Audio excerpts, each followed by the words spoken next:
El Señor es bueno y en medio de tantas situaciones, circunstancias por las que vivimos o las que atravesamos en esta vida, sin duda tiene que haber una relación y tiene que haber algo de instrucción cuando hablamos del tema de las pruebas, del sufrimiento, de la aflicción.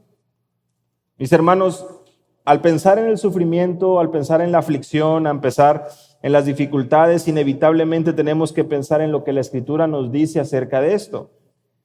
Y de manera particular con lo que hemos estado estudiando recientemente en la oración, creo que también podemos encontrar ejemplos prácticos en la Escritura que nos llevan a poder apreciar la relación y la manera en que las dificultades, las tribulaciones, las ansiedades y el afán se relacionan con nuestra vida de oración. ¿Cómo es que podemos nosotros encontrar esa conexión entre lo que vivimos en este mundo y nuestra vida de oración? Lo que vivimos, lo que enfrentamos, a lo que nos enfrentamos, sí, día con día, y nuestra vida de oración. ¿Cómo es que esto está conectado? ¿Cómo es que esto está ligado? ¿Cómo es que existe cierta relación? Por ejemplo, vamos ahí a Juan y vamos a ver rápidamente cómo nuestro Señor Jesús anticipa la realidad de las pruebas, de las dificultades, del sufrimiento, de las situaciones que puedan causar aflicción. Miren conmigo ahí Juan capítulo 14.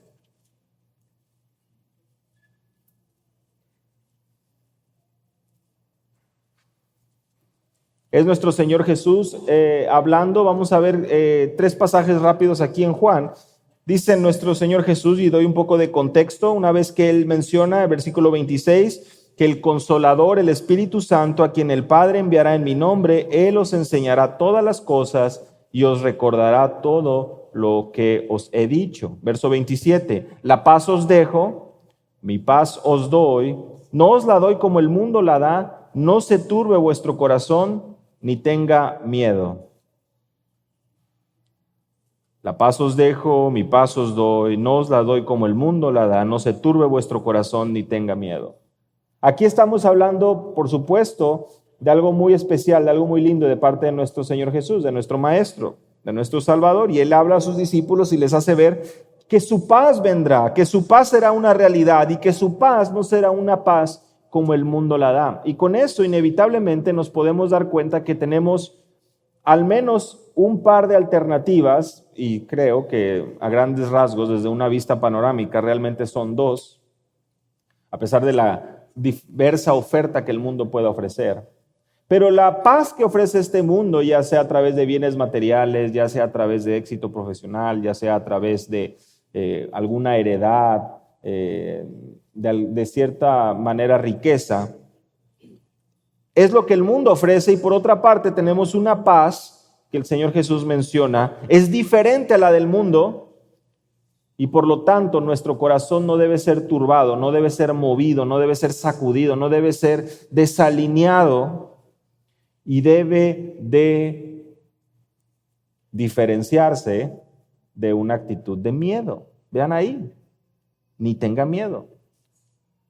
Las palabras de nuestro Señor Jesús en Juan capítulo 14, verso 27, anticipan las pruebas, las aflicciones, las dificultades que los apóstoles estarían por vivir. Usted sabe, y lo comentábamos el viernes con el grupo de profesionistas, tan solo meditando en la vida de los discípulos, mis hermanos, todos atravesando grandes pruebas y dificultades.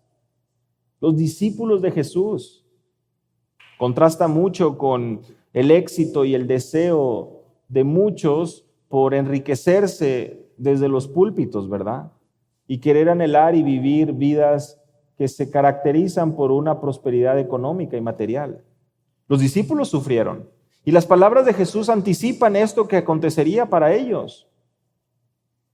¿Qué tipo de sufrimiento hablamos cuando nos referimos a los discípulos? Pues estamos hablando de mártires. Estamos hablando de persecuciones reales, donde su vida está en peligro. No estamos hablando de que se descompuso el aire acondicionado o se nos fue la luz. Estamos hablando realmente que hay personas que están buscándolos para matarlos. Y Jesús les hace ver a sus discípulos en anticipación a lo que les acontecería. Mi paz os dejo, mi paz os doy, mi paz no es como el mundo la da. No se turbe nuestro corazón ni tenga miedo. Ustedes saben, hemos hablado del miedo anteriormente, el miedo paraliza.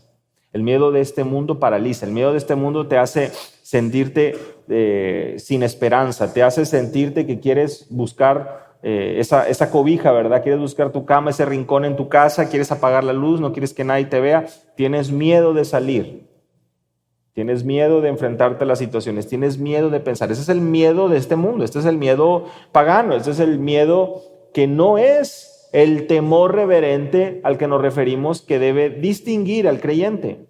El temor reverente, el temor a Jehová, el temor a Yahweh, lo que vemos a lo largo de Proverbios, es un temor que actúa, un temor que encuentra el descanso en las palabras del Maestro, que se acerca a la palabra y dice, es verdad, Jesús prometió su paz, una paz distinta a la que este mundo ofrece. Vean conmigo Juan capítulo 15, versos 18 y 19. Ahí unas páginas adelante, unos versos adelante, nuevamente Jesús hablando a sus discípulos. Si el mundo os odia, sabéis que me ha odiado a mí antes que a vosotros. Porque si fueras del mundo, el mundo amaría lo suyo, pero como no sois del mundo, sino que os escogí de entre el mundo, por eso el mundo os odia. Aquí estamos empezando creo que a ver ciertas luces de por dónde va esta aflicción o esta situación adversa por la que se enfrentarían los discípulos. Y es que nuestro Señor Jesús les anticipa y les dice, miren, pues ustedes no son de este mundo. Si fueran de este mundo, pues caerían bien a muchos. Cederían ante la presión y pudieran tener a lo mejor un mismo sentir con las personas de este mundo y de esta sociedad. Pero dice, ese odio que van a ustedes a vivir, ese odio que están viviendo, es porque a mí me han odiado primero. Y por eso es que en el verso 20 Jesús les hace ver y les dice, un siervo no es mayor que su Señor. Si me persiguieron a mí, también les van a perseguir a ustedes. Si guardaron mi palabra, también guardarán la vuestra. O sea, la dificultad que les viene a los discípulos es innegable, es algo que está anunciado por Jesús, pero por eso es que Jesús les hace ver la importancia de poder distinguir esa paz verdadera, las cuales los hijos de Dios pueden gozar. Hay una paz en la aflicción que los creyentes pueden tener, pero hay principios y hay enseñanzas muy claras que van por este camino. Y primeramente podemos observar que la paz de Jesús no es la paz que este mundo da y que ahora Jesús les hace ver y les dice y les anticipa, ustedes no son de este mundo. Yo los escogí de entre el mundo y el odio por parte del mundo hacia ustedes es algo esperado porque ustedes no van marchando como ellos. No están gozándose ni conversando ni teniendo los mismos intereses ni los mismos fines. Nosotros tenemos algo que debe diferenciarnos del resto. Y eso lo sabemos. Un amor genuino y verdadero como creyentes, verso 17 del capítulo 15, debe ser aquello que pueda distinguirnos. Su espíritu, la promesa de su espíritu morando con nosotros, en nosotros, guiándonos a hacer su voluntad, intercediendo por nosotros. Hermanos, eso lo sabemos. No somos de este mundo, no podemos vivir al igual que ellos, no podemos gozarnos de todo lo que este mundo se goza, no podemos nosotros anhelar y buscar, apreciar aquello que este mundo anhela. ¿Por qué? Porque sabemos que hay intereses que no van de acuerdo a lo que nuestro Maestro nos ha llamado. Es verdad que somos tentados y es verdad que a raíz de ese deseo de poder obtener lo que muchas veces vemos que goza el impío, perdemos la paz. Juan capítulo 16, verso 33.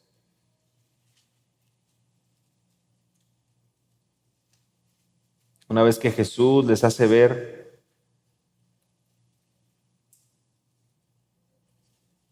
que serán esparcidos, que dejarían solo al maestro. Les dice verso 33, estas cosas os he hablado para que en mí tengáis paz. En el mundo tendréis tribulación, aflicción, pero confiad. En otras palabras, tened ánimo. Yo he vencido al mundo.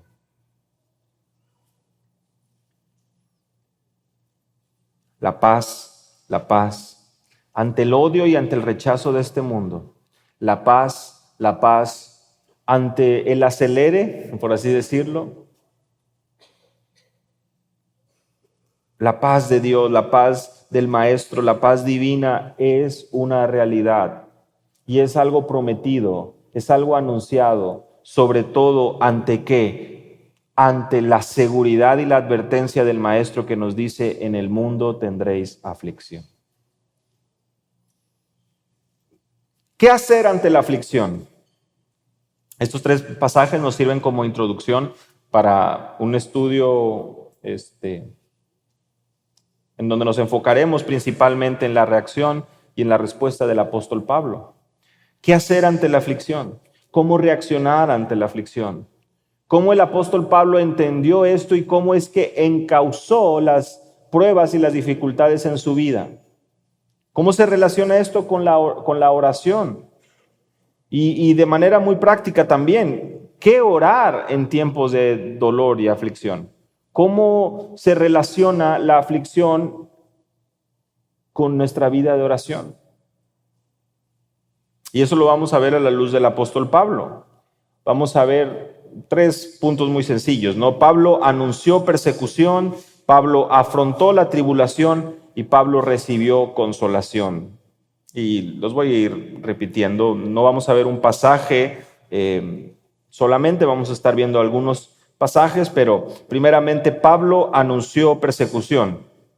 En su segunda carta a Timoteo, el apóstol Pablo en su segunda carta a Timoteo le hace ver algo muy importante. Y es que a la luz de la necesidad de que él, me refiero a Timoteo, viva de acuerdo a la verdad del Señor, que viva conduciéndose piadosamente, le dice en el verso 10 de 2 Timoteo capítulo 3, pero tú has seguido mi enseñanza, mi conducta, mi propósito, mi fe, paciencia, amor, perseverancia. Hasta ahí creo que está todo bien, ¿verdad? Un discípulo que ha estado siguiendo el ejemplo de su maestro. Pero vean ahí cómo continúa en el verso 11. Persecuciones y sufrimientos como los que me acaecieron en Antioquía, en Iconio y en Listra. Y vean ahí, ¿qué persecuciones sufrí? Y de todas ellas me libró el Señor. Verso 12, muy importante. Y en verdad, eso significa una certeza, una seguridad, un énfasis. Todos los que quieren vivir piadosamente en Cristo Jesús serán perseguidos.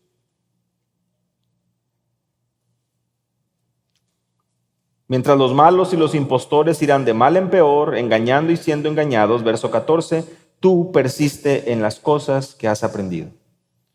No vamos a continuar, ustedes conocen el resto, viene un pasaje muy lindo con respecto a la bibliología, a la inspiración, a la suficiencia de la palabra, pero vean la manera en que Pablo anticipa y le anuncia a Timoteo una verdad. Habrá persecución. Porque todo el que quiera vivir piadosamente en Cristo Jesús, vean ahí cómo está el énfasis también, en Cristo Jesús. La referencia no es vida piadosa a los ojos de los hombres, es una vida piadosa en Cristo, aquellos que están en Cristo, aquellos que quieran vivir de acuerdo a las palabras del Maestro y someterse a su enseñanza, serán perseguidos. En otras palabras, vivirán dificultad, vivirán aflicción. En su carta a los Filipenses, en Filipenses capítulo 1, en el verso 29,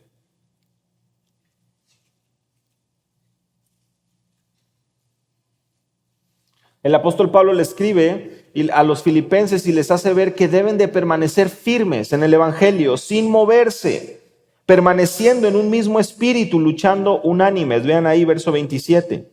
luchando unánimes por la fe del Evangelio. Y qué interesante es esto. La lucha no es entre ellos, ¿verdad? No le está escribiendo el apóstol Pablo diciendo a los filipenses, luchen entre ustedes. La lucha es unánimes. En otras palabras, ustedes los creyentes son del mismo equipo. A veces como que hace falta recordarnos eso, ¿verdad? A veces cuando suceden esas diferencias en la congregación también, como que hace falta levantar la mano y decir, hey, traemos el mismo uniforme, ¿verdad? Servimos al mismo maestro. ¿Por qué debería existir esta diferencia si en teoría nosotros estamos sometiéndonos a la misma palabra, a la misma instrucción? Entonces, es importante que veamos aquí cómo el apóstol Pablo le dice a los filipenses, miren, yo quiero que permanezcan unánimes, juntos. Vean ahí, verso 28. De ninguna manera amedrentados por vuestros adversarios, lo cual es perdición para ellos. O sea, no tengan miedo de sus adversarios. Verso 29, muy importante, porque a vosotros se os ha concedido por amor de Cristo no solo creer en Él, sino también sufrir por Él. ¿Cómo entendemos el sufrimiento? Dice el apóstol Pablo, algo que se les ha concedido, algo que se les ha dado por amor de Cristo. Por eso hablamos de este primer encabezado, de este primer punto. Pablo anunció persecución. Pablo le escribió a la iglesia a los Filipos, o a los filipenses, perdón, a la iglesia en Filipos, a los filipenses, para que pudieran apreciar lo importante que es estar preparados. Porque habrá aflicciones, porque habrá adversidades, porque habrá persecuciones, porque habrá antagonismos, enemigos. No es una vida color de rosa y nosotros lo sabemos, nosotros lo vivimos. Nosotros sabemos, hemos experimentado eso.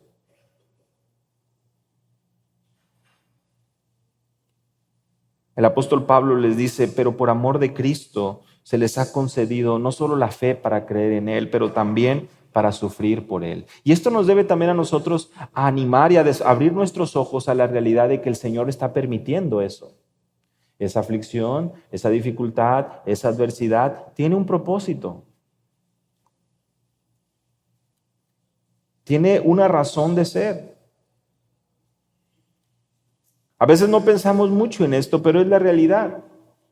Y el apóstol Pablo lo anticipa, lo anuncia, y ahora vamos al siguiente encabezado, lo afronta, lo vive en carne propia. Lo vive en carne propia. Ustedes saben que cuando él es llamado al ministerio,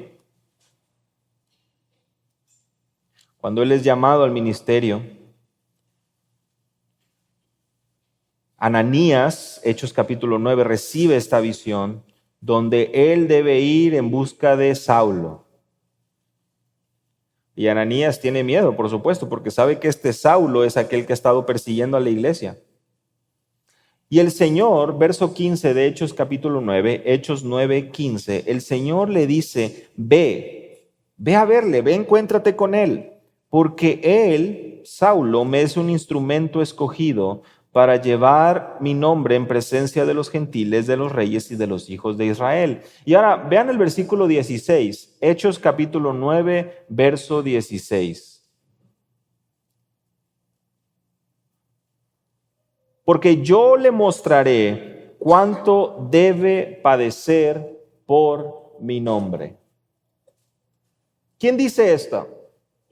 ¿Quién anuncia estas palabras? ¿El diablo? ¿Los enemigos de la iglesia? Es una revelación divina, una palabra del cielo, una palabra del Señor. ¿Cómo? A veces no pensamos mucho en esto, ¿verdad? Difícilmente alguien en una lectura rápida se detiene un poco y piensa, pobrecito Pablo, ¿verdad? ¿O qué pensaría yo?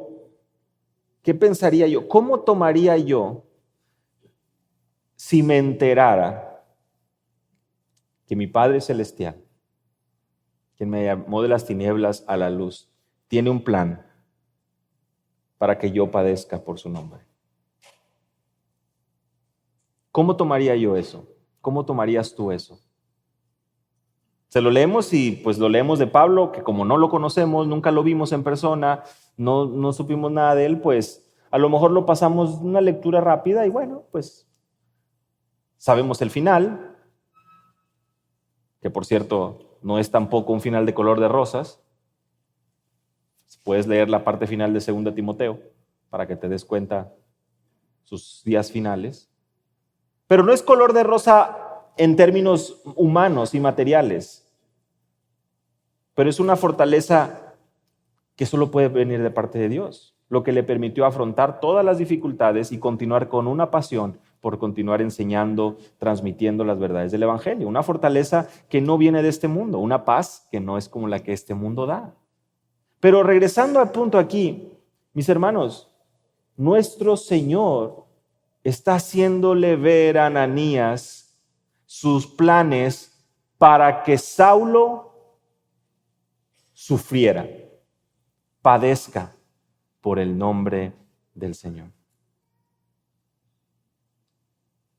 Nuevamente te pregunto, ¿cómo te sentirías tú de saber que hay aflicción y padecimiento que te espera, que no se ha terminado, pero que esto está ahí con el propósito de honrar al Señor? De ser, como dice el versículo 15, un instrumento escogido.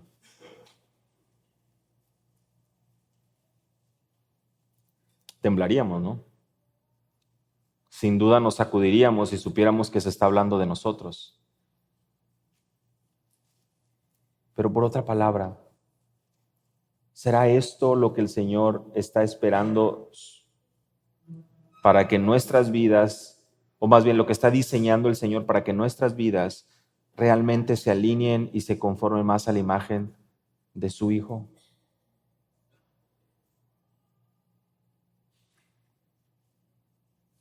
Como lo leemos de personas, de terceras personas, mira Pablo, sí, mira las palabras del Señor. Escogió a Pablo para que padezca por él, para que sufra, hermanos. ¿Qué tipo de sufrimiento? Hechos capítulo 14, verso 19. ¿Qué tipo de sufrimiento? Pues solo por poner un ejemplo. Apedreado en Listra, verso 19 de Hechos 14, algunos judíos de Antioquía y de Iconio persuadieron a la multitud. Cuando hablamos de multitud, muy seguramente no se tratan de 10 personas, ¿verdad? Ni 15. Cuando hablamos de una multitud, muy seguramente estamos hablando de una multitud. ¿Y qué fue lo que la multitud hizo a Pablo? Le apedrearon y lo arrastraron fuera de la ciudad.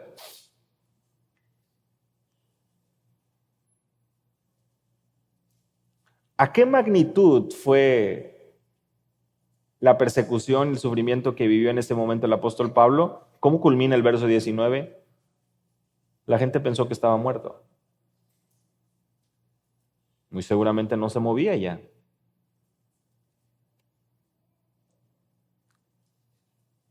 Los discípulos le rodean. ¿Y qué hace el apóstol Pablo?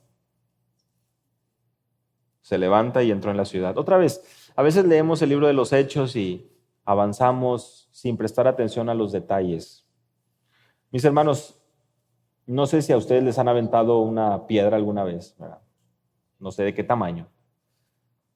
A lo mejor fue nuestro hijo de 5 años, nuestro hijo de 7 años que jugando a veces nos aventó una piedra. Bueno, ahora pensemos, imaginemos que es una multitud arrojando piedras, arrastrando a Pablo. Lo que hace él es ponerse de pie, entrar en la ciudad nuevamente. Al día siguiente parte con Bernabé a Derbe y lo que hacen es, verso 21, anunciar el evangelio a aquella ciudad. Y verso 22, vean lo que hace, fortaleciendo los ánimos de los discípulos, exhortándolos a que perseveraran en la fe, les decía, es necesario que a través de muchas tribulaciones entremos en el reino de Dios. Qué importante es que podamos tener presente la realidad de el hecho de que no somos ciudadanos de este mundo, que no somos de este mundo. que tenemos intereses contrarios, o que deberíamos al menos tenerlos. Y con esto no me refiero a no ser responsables, a no trabajar, a no ser diligentes. Con esto me refiero a que no lo hacemos por un beneficio propio, sino que buscamos honrar a nuestro Dios. Buscamos ser buenos mayordomos y administradores de lo que Él nos da. Si Él concede en su gracia que tengamos los medios para invertir, para comprar, bueno, que hagamos buen uso de aquello que el Señor nos ha dado. Y que si nos ha dado 2 brazos, si nos ha dado los ojos, si nos ha dado cerebro, una nariz, una boca, unos pies, unas manos, sirvamos con todo lo que somos para su gloria. La fortaleza, los medios.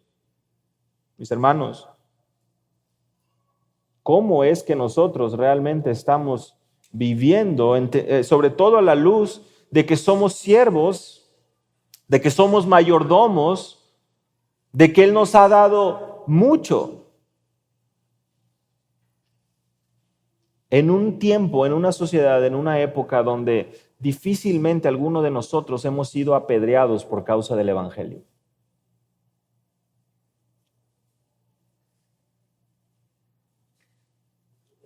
Pero, por otra parte, por supuesto que vivimos situaciones que nos desaniman, cuestiones de salud que vienen, que no avisan, ¿verdad? En ocasiones, que nos sorprenden.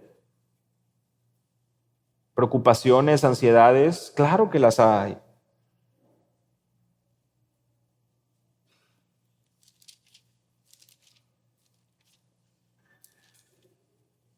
Y en medio de todas estas dificultades que pasa el apóstol Pablo, llegamos al capítulo 18, y estando Pablo en Corinto, me gustaría que pudiéramos apreciar lo siguiente.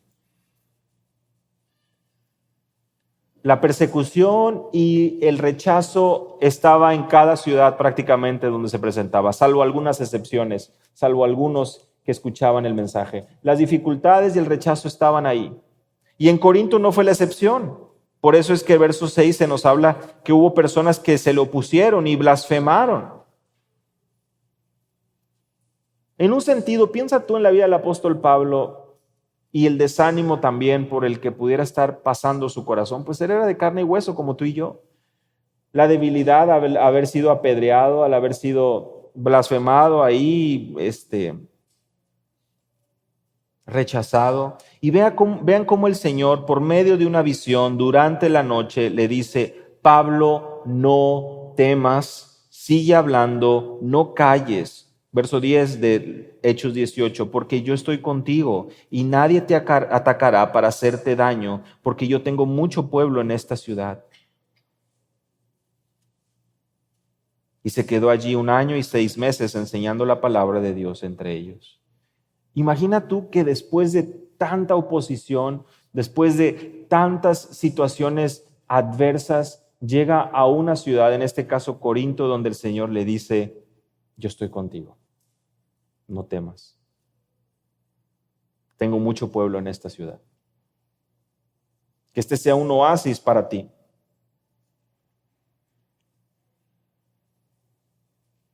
La consolación y el descanso para la vida del apóstol Pablo ante las dificultades y las persecuciones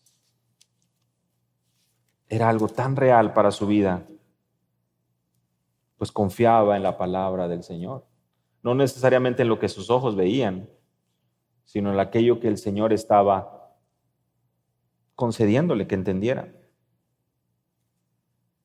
¿Qué tipo de aflicción y qué tipo de dificultad fue las que atravesó el apóstol Pablo? Bueno, en 2 Corintios 4:7 se nos habla que fue agobiado, perseguido, pero nunca abandonado, derribado, pero no destruido.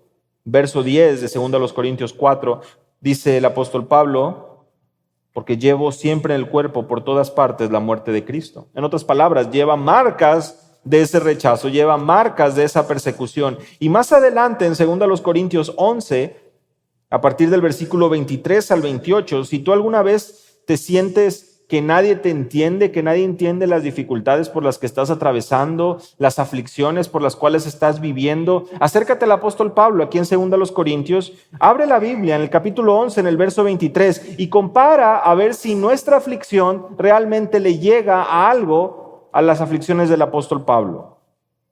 5 veces he recibido de los judíos 39 azotes, 3 veces he sido golpeado con varas, 1 vez fui apedreado, 3 veces naufragué, he pasado una noche y un día en lo profundo, con frecuencia en viajes, en peligros de ríos, peligros de salteadores, peligros de mis compatriotas, peligros de los gentiles, peligros en la ciudad, en el desierto, en el mar, entre falsos hermanos, en trabajos, fatigas, en muchas noches de desvelo, en hambre, en sed, a menudo sin comida, en frío y desnudez.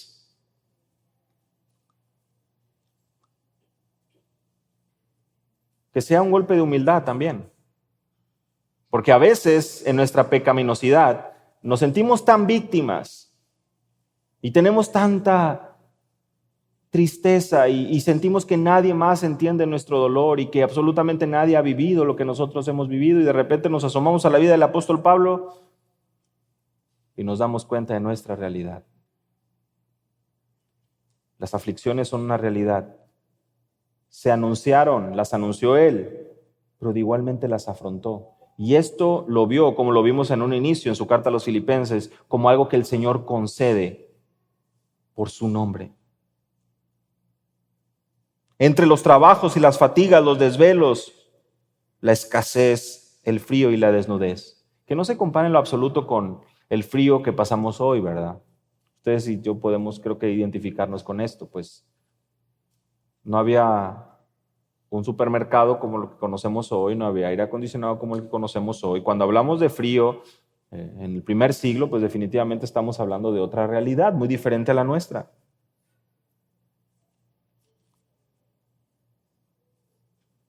Verso 7 de 2 Corintios 12. Y dada la extraordinaria grandeza de las revelaciones, por esta razón, para impedir que me enalteciera, me fue dada una espina en la carne, un mensajero de Satanás que me abofetee, para que no me enaltezca. Pablo anunció persecución, Pablo afrontó tribulación y finalmente Pablo recibió consolación. Ve conmigo ahí cómo el apóstol Pablo, ahí en 2 Corintios 12, menciona que no solo estas dificultades y estas adversidades le han acontecido, sino que ahora describe algo diferente. Él describe una espina en la carne, un aguijón en la carne que tiene el propósito de no enaltecerse. Ahora el apóstol Pablo medita y lo menciona.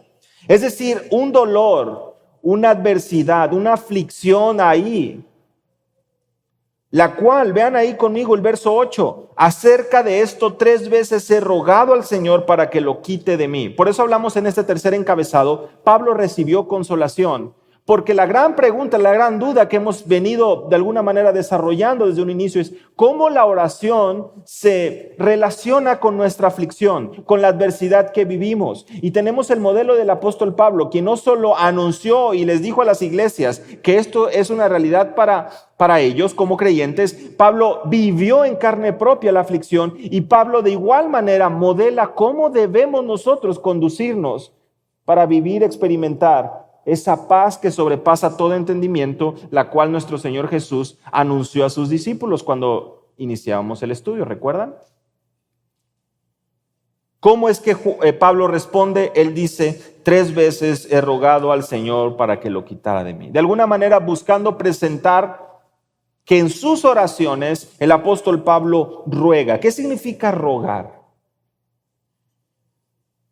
En el original hablamos de pedir fervorosamente, de pedir con mucho ánimo, con una pasión, como algo que realmente viene a llevarlo a un punto de gemir, de anhelar, de rogar, de pedir.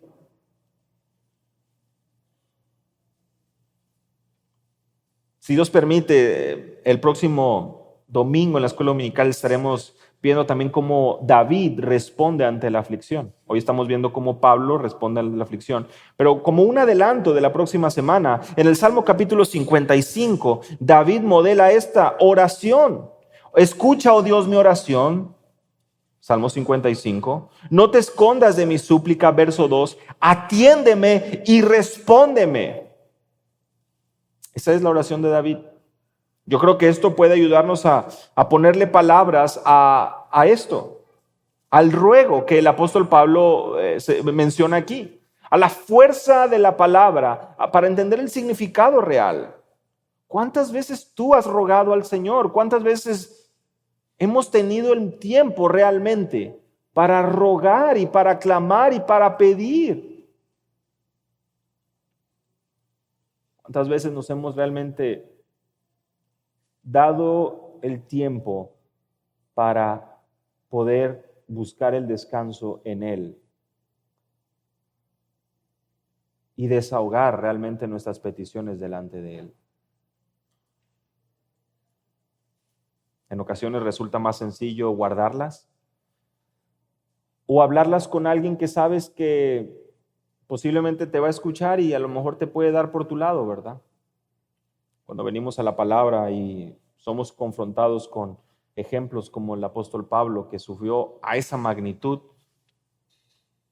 nosotros nos sentimos como aquellos que no hemos sufrido absolutamente nada comparado a lo que instrumentos escogidos de Dios sufrieron en otros momentos de la historia.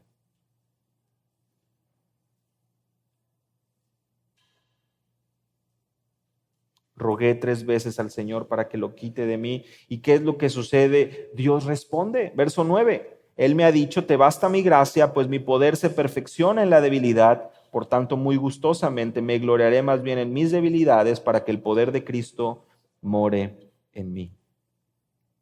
Vean el verso 10. Por eso me complazco en las debilidades, en insultos o maltratos, en privaciones, vean ahí, en persecuciones. ¿Y cómo culmina ahí el verso 10?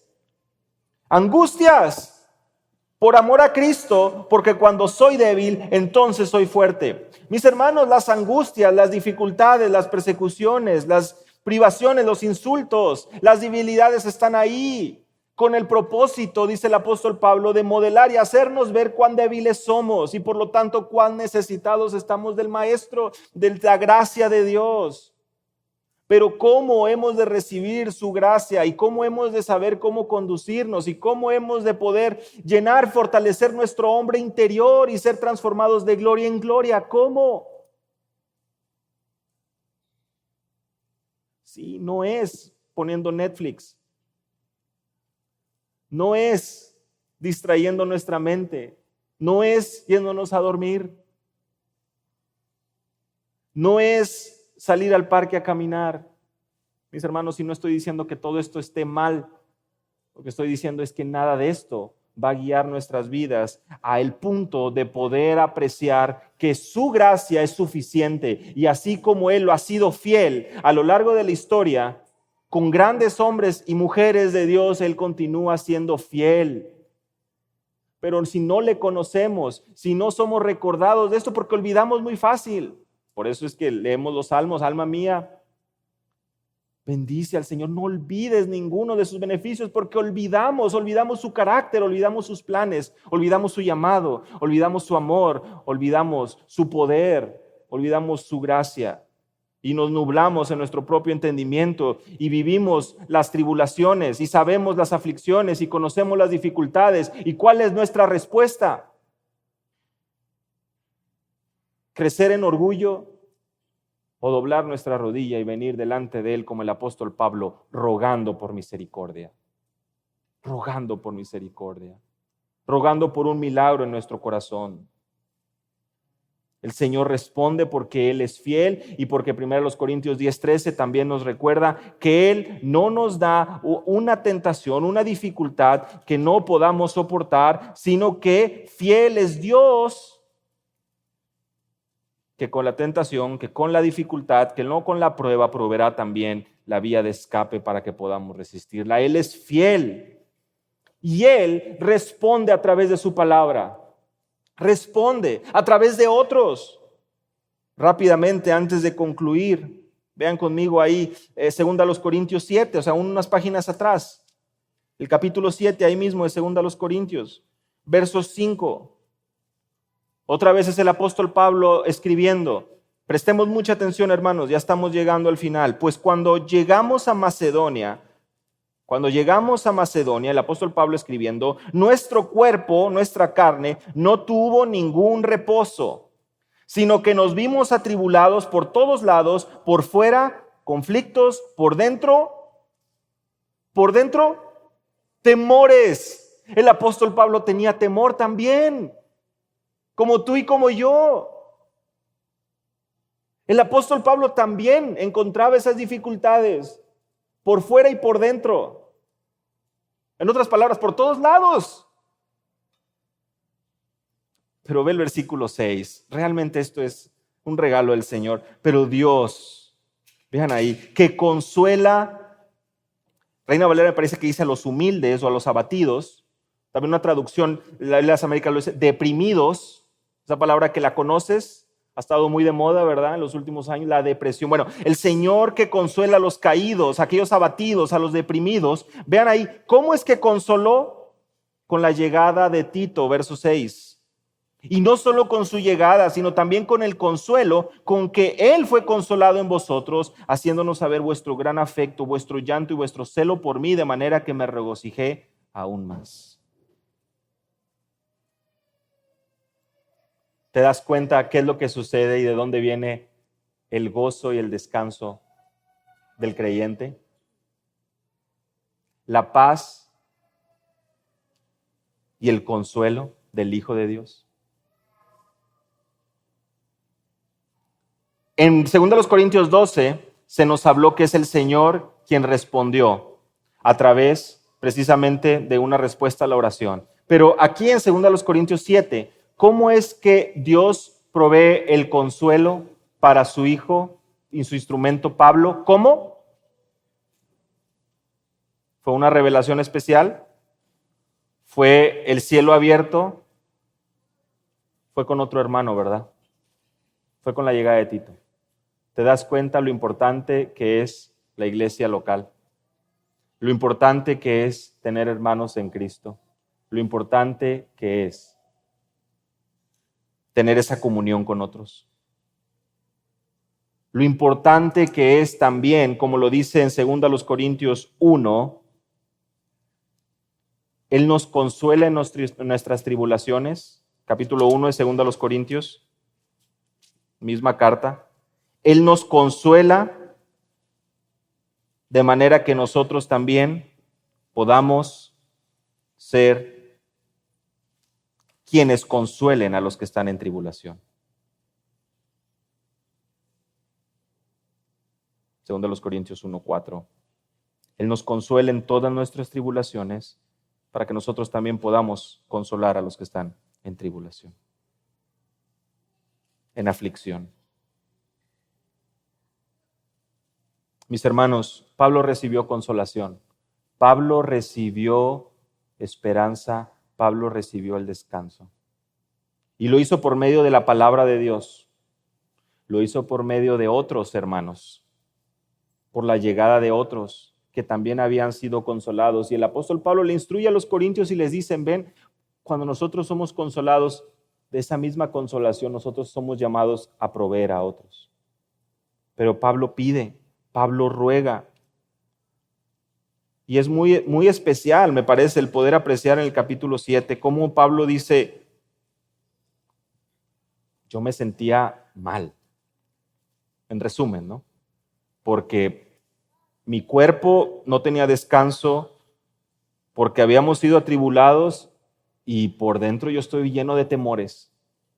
Pero en ese momento de mis inseguridades y mis temores y mi aflicción, el Señor envió a Tito, quien me consoló, quien me animó.